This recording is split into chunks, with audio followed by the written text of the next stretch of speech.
নমস্কাৰ বন্ধুসকল আজিৰ এই ভিডিঅ'টোত চাওঁ হওক ৰিং অফ চলোমন মানে এইটো কি হয়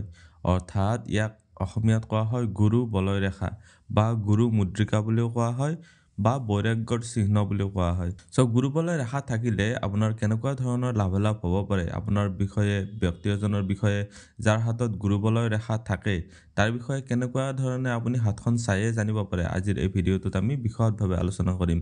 ভিডিঅ'টো শেষলৈকে চাই থাকিব আপুনি যদি এতিয়ালৈকে মোৰ চেনেলটো সাবস্ক্ৰাইব কৰা নাই তেতিয়াহলে সাবস্ক্ৰাইব কৰি ল'ব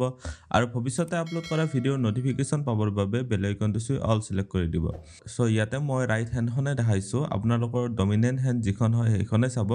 ইয়াতে চাব যে এই যিখিনি অংশ আছে তৰ্জনী আঙুলিৰ গুৰিৰ অংশ এইখিনি হৈছে আপোনাৰ বৃহস্পতি ক্ষেত্ৰ এতিয়া গুৰু বলয় ৰেখা গঠন কেনেকুৱাকৈ হয় এই অংশখিনিত গুৰুৰ যিখিনি অংশ আছে এইখিনি হৈছে বৃহস্পতিৰ অংশ ঠিক আছে বৃহস্পতিৰ ক্ষেত্ৰ বা বৃহস্পতিৰ পৰ্বত সো এই অংশখিনিত যদি আপোনালোকৰ এনেকুৱা ধৰণে ৰেখাৰ গঠন হয় এইটো হৈছে গুৰু বলয় ৰেখা এতিয়া চাব এনেকুৱাকৈ আপোনাৰ নাচাব দেই ইয়াৰ পৰা সচৰাচৰ বহুত ৰেখা এনেকুৱাকৈ কেতিয়াবা ইয়ালৈকে যায় এইটো গুৰু বলয় ৰেখা নহয় দেই গুৰু বলয় ৰেখাটো হৈছে এই আঙুলিটোৰ কেতিয়াবা এনেকুৱাকৈ আপোনাৰ থাকিব পাৰে বা আপোনাৰ কেতিয়াবা এনেকুৱাকৈ থাকিব পাৰে এইবিলাক হৈছে গুৰু বলয় ৰেখা এনেকুৱাকৈ থাকিব পাৰে বা এনেকুৱাকৈ থাকিব পাৰে এইবিলাক হৈছে গুৰু বলয় ৰেখা সো এই বৃহস্পতি ক্ষেত্ৰত এনেকুৱা ধৰণৰ যদি গুৰু বলয় ৰেখা বা গুৰু মুদ্ৰিকা বা ৰিং অফ চলোমন এনেকুৱা ধৰি লওক ৰেখা যদি থাকে তাৰ পৰা আপুনি কি বুজিব পাৰিব সো এই ৰেখাডালৰ বিশেষত্ব কি এনেকুৱা ৰেখা যিসকল ব্যক্তিৰ হাতত থাকে তেওঁলোকে বৃহস্পতিৰ ফালৰ পৰা অৰ্থাৎ বৃহস্পতি গ্ৰহটোৰ ফালৰ পৰা বিশেষ কৃপা পায় আৰু যথেষ্টখিনি ভাগ্যশালী পৰিগণিত হয় আৰু এওঁলোকে যিসকল ব্যক্তিৰ হাতত এনেকুৱাকৈ গুৰু বলয় ৰেখা থাকে হয় এনেকুৱাকৈ নহলে বা এনেকুৱাকৈও থাকিব পাৰে এনেকুৱাকৈ যাৰ হাতত গুৰু বলয় ৰেখা স্পষ্টভাৱে বা নিচিঙাকৈ থাকে তেতিয়াহ'লে আপুনি বুজিব পাৰিব যে এই ব্যক্তিসকল অতিশয় ভাগ্যশালী হয় এওঁলোকে যথেষ্টখিনিয়ে যশস্যা লাভ কৰে সকলো ক্ষেত্ৰতে সমাজত মানে এওঁলোকৰ নাম ফাটি ফুটি যায় তাৰপিছত এওঁলোকৰ ধনৰ অভাৱ কেতিয়াও নাথাকে আৰু এই যিসকল ব্যক্তিৰ এনেকুৱাকৈ গুৰু বলয় ৰেখা থাকিব যিকোনো ধৰণে থাকিব পাৰে মই বহুকেই ধৰণৰ আঁকি দেখাইছোঁ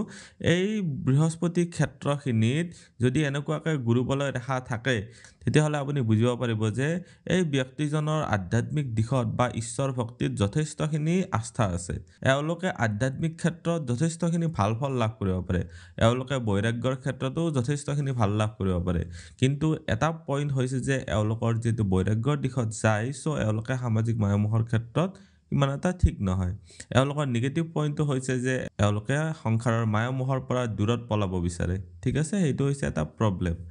এওঁলোকে এনেই বেয়া নহয় এওঁলোকে আধ্যাত্মিক দিশত যোৱাটো কোনো পধ্যেই বেয়া নহয় কিন্তু এওঁলোকে এজন সাংসাৰিক ব্যক্তি হিচাপে ভাল ফল নাপায় অৰ্থাৎ সাংসাৰিক মায়ামোহৰ প্ৰতি এওঁলোকে আওকাণ কৰে সো এওঁলোকৰ সংসাৰত ধৰি লওক কিছু পৰিমাণে ধৰি লওক কণ্ডলো হ'ব পাৰে যিহেতু সন্ন্যাসী ভাৱৰ নিচিনা এওঁলোকৰ গুণাগুণ পোৱা যায় কিন্তু এটা কথা মনত ৰাখিব যে যিসকল ব্যক্তিৰ এনেকুৱাকৈ গুৰু বলয় ৰেখা থাকে সেইসকল ব্যক্তিয়ে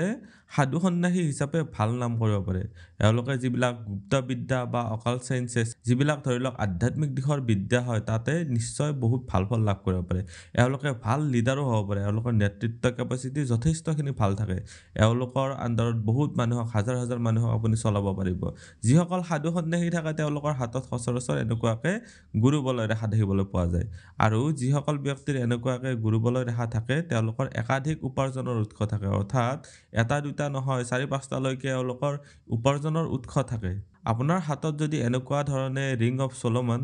বা গুৰু বলয় ৰেখা বা গুৰু মুদ্ৰিকা ৰেখা আছে তেতিয়াহ'লে আপুনি যথেষ্টখিনি ভাগ্যৱান হয় এটাই প্ৰব্লেম হৈছে সেইটো হৈছে যদি আপুনি এজন যদি সাংসাৰিক ব্যক্তি হয় তেতিয়াহ'লে আপোনাৰ সংসাৰৰ প্ৰতি মায়ামোহৰ প্ৰতি আওকাণ কৰা দেখা যায় সেইটো ক্ষেত্ৰত আপোনাৰ সংসাৰৰ পৰা আপোনাৰ ধৰি লওক কাজিয়া পেচালৰো সৃষ্টি হ'ব পাৰে কিন্তু এটা কথাত চাবলৈ গ'লে আপুনি গম পালেই যে বৃহস্পতিৰ যথেষ্ট কৃপা আছে বিশেষ কৃপা লাভ কৰিছে ভাগ্যশালী হয় যশস্যা লাভ কৰে ধনৰ অভাৱ নাথাকে ঈশ্বৰ ভক্তিত